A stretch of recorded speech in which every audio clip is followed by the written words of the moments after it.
Various exam में आपका स्वागत है। आज का विषय है इलेक्ट्रॉनिक शिक्षा। इलेक्ट्रॉनिक शिक्षा, ई शिक्षा से क्या तात्पर्य है, ई शिक्षा के प्रकार, भारत में ई शिक्षा की स्थिति एवं ई शिक्षा बढ़ाने हेतु सरकार के प्रयास। आइए जानते हैं ई शिक्षा से क्या तात्पर्य है।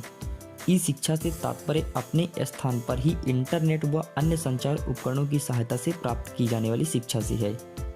ई शिक्षा के विभिन्न रूप हैं, जिनमें वेब आधारित लर्निंग, मोबाइल आधारित लर्निंग या कंप्यूटर आधारित लर्निंग और वर्चुअल क्लासरूम इत्यादि शामिल हैं। आज से जब कई वर्ष पहले ई शिक्षा की अवधारणा आई थी तो दुनिया इसके प्रति उतनी सहज नहीं थी, परंतु समय के साथ ही ई शिक्षा ने संपूर्ण शैक्षिक व्यवस्था में अपना स्थान बना लिया है।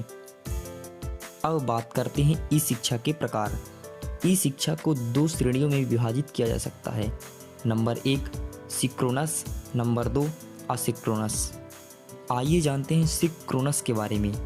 इस शैक्षिक व्यवस्था से तात्पर्य है कि एक ही समय में अर्थात विद्यार्थी और शिक्षक अलग अलग स्थानों पर एक दूसरे से शैक्षिक संवाद करते हैं।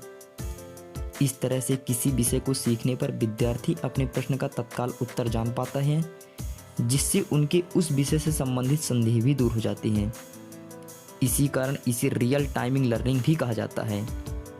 सिंक्रोनस ई शैक्षिक व्यवस्था के कुछ उदाहरण में ऑडियो और वीडियो कॉन्फ्रेंसिंग, लाइव चैट तथा वर्चुअल क्लासरूम इत्यादि शामिल हैं। ये जानते हैं असिंक्रोनस के बारे में।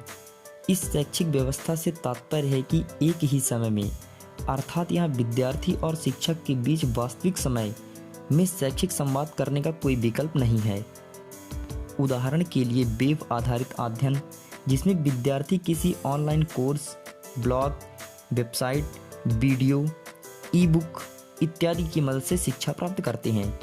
इसी तरह इस शैक्षिक व्यवस्था का सबसे बड़ा लाभ यह है कि विद्यार्थी किसी भी समय जब चाहे तब शैक्षिक पाठ्यक्रमों तक पहुंच सकते हैं। यही कारण है कि छात्रों का एक बड़ा वर्ग असिंक्रोनस शैक्षिक व्यवस्था के माध्यम से अपनी पढ़ाई करना पसंद करता है। अब बात करते हैं भारत में ई शिक्षा की स्थिति। ई शिक्षा को बढ़ावा देने के लिए सरकार ने विभिन्न लर्निंग कार्यक्रमों का समर्थन किया है। इलेक्ट्रॉनिक्स और सूचना प्रौद्योगिकी मंत्रालय इसे बढ़ावा देने के लिए सक्रिय रूप से उपकरण और तकनीक विकसित करने पर बल दे रहा है। इलेक्ट्रॉनिक्स और सूचना प्रौद्योगिकी मंत्रालय विभिन्न शैक्षिक संस्थानों में ई शिक्षा पर केंद्रित शोध एवं अनुसंधान परियोजनाओं को प्रोत्साहित कर रहा है। इसमें दूरस्थ शिक्षा के माध्यम से साक्षरता में सुधार लाने के लिए पाठ्य सामग्री विकास, शोध एवं अनुसंधान पहल, मानव संसाधन विकास से जुड़ी परियोजनाएं और संकाय प्रशिक्षण पहल शामिल है। वर्ष 2025 तक भारत में इंटरनेट उपयोगकर्ताओं की संख्या 900 मिलियन तक पहुंचने की उम्मीद है।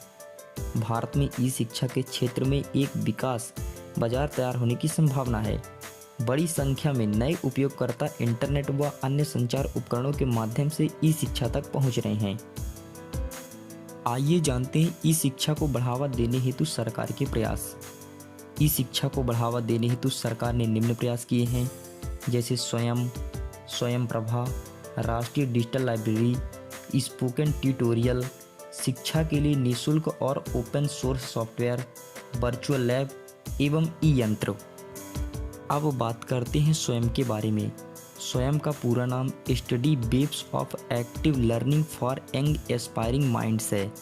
स्वयं एक एकीकृत मंच है जो स्कूल से लेकर स्नातकोत्तर स्तर तक ऑनलाइन पाठ्यक्रम प्रदान करता है।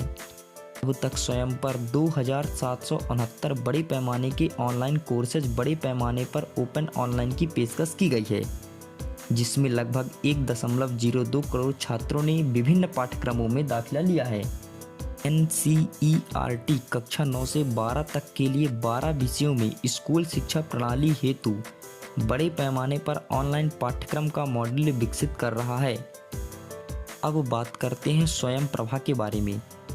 यह 24 घंटा आधार पर देश के सभी जगह डायरेक्ट टू होम DTH के माध्यम से 32 उच्च गुणवत्ता वाले शैक्षिक चैनल प्रदान करने की एक पहल है। इसमें पाठ्यक्रम आधारित पाठ्य सामग्री होती है जो विविध विषयों को कवर करती है।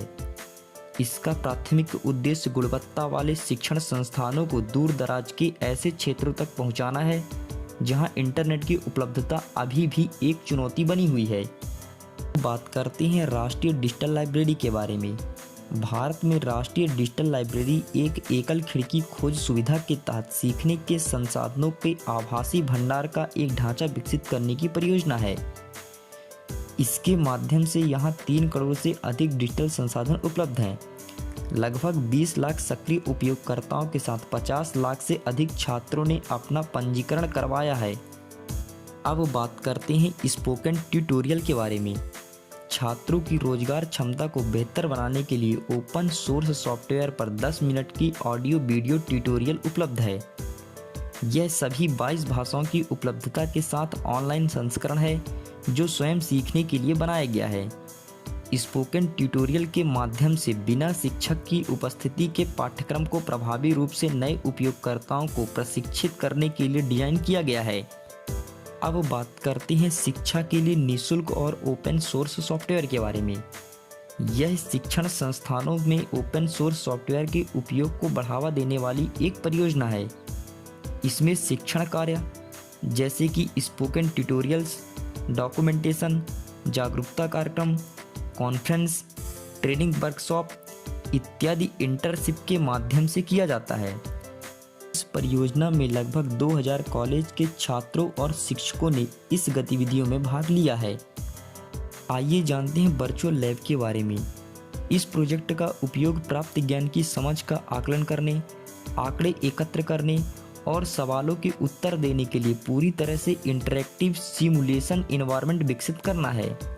महत्वाकांक्षी परियोजनाओं के उद्देश्य को प्राप्त करने, वास्तविक दुनिया के वातावरण और समस्याओं से निपटने की क्षमता विकसित करने के लिए अत्याधुनिक कंप्यूटर सिमुलेशन तकनीक के साथ आभासी प्रयोगशाला को विकसित करना आवश्यक है।